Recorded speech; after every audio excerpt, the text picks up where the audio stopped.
réew anticipation la état. ci lan la ñuy anticiper ci koo xam ne sénégalais la dafa dem war a wuy ji yoon. non xam nga loolu la ñuy anticiper. xam nga koo xam heure bu ñu la wooyee nga ni woote mortal combat jar na état bi di jël toujours ay dispositions pour que ñun honnêtes citoyens yi ñu mën a dem jeudi xëy liggéey suñuy bureau ci jàmm ak salaam wàcc ci jàmm ak salaam parce que ce qui se passe c'est que la convocation de Ousmane Sonko c'est dans la marche normale de la procédure. Une Sénégalaise a porté plainte. Aujourd'hui, l'affaire est en instruction. Le juge d'instruction a entendu toutes les parties du dossier.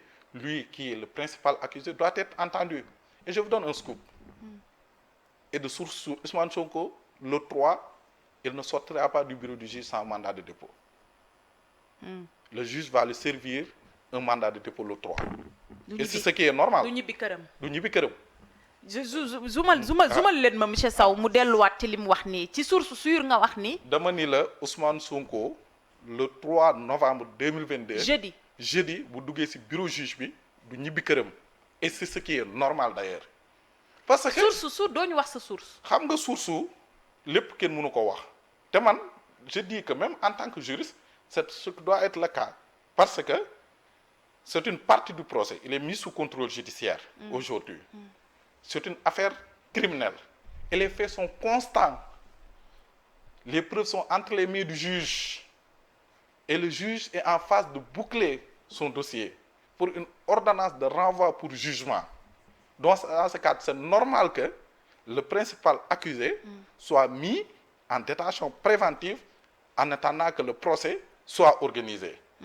Et que si à chaque convocation, il y a du trouble, il y a des manifestations. Dans ce cadre, la démarche normale, c'est qu'il soit retenu.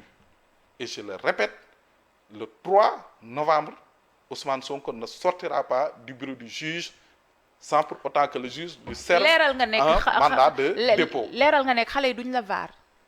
lii man maa taxaw fii ma wax la ko Ousmane Sonko du génn ci bureau juge bi ñibbi këram bu génn ci bureau juge bi il va être mis sous mandat de dépôt et c'est ce qui est normal parce que sur cette affaire-là madame il faut faire très attention. De jeunes Sénégalais sont morts dans cette affaire. 12 oui. 14. 14 oui 14. Une jeune Sénégalaise a été victime de viol. Présumé. A été victime de viol. Présumé. Je te dis, une jeune Sénégalaise a été victime de viol.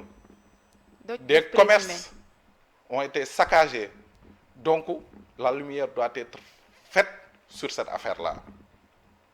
C'est pourquoi, aujourd'hui, moi, je pense que l'administration judiciaire est suffisamment outillée, a suffisamment de preuves pour retenir le principal accusé sous les liens de la détention et que son procès soit organisé et que la loi soit dite. Parce que loolu mooy dëgg te keneen ku wax leneen lu dul loolu waxoo dëgg-dëgg li nga xamee ne que moom moo war a am parce que aucun Sénégalais n'est au-dessus de la loi. Nous sommes tous égaux devant la loi et devant les institutions de la République. tey jii man su ma tooñoon benn nit kooku daf may dem yóbbu ma ci yoon daf may woolu suñu ma waree teg ay daan ma koy teg. man juridiquement de la même manière fi nga teg ni du ñibbi këram ci juriste nga fi nga teg ni du ñibbi këram fan la.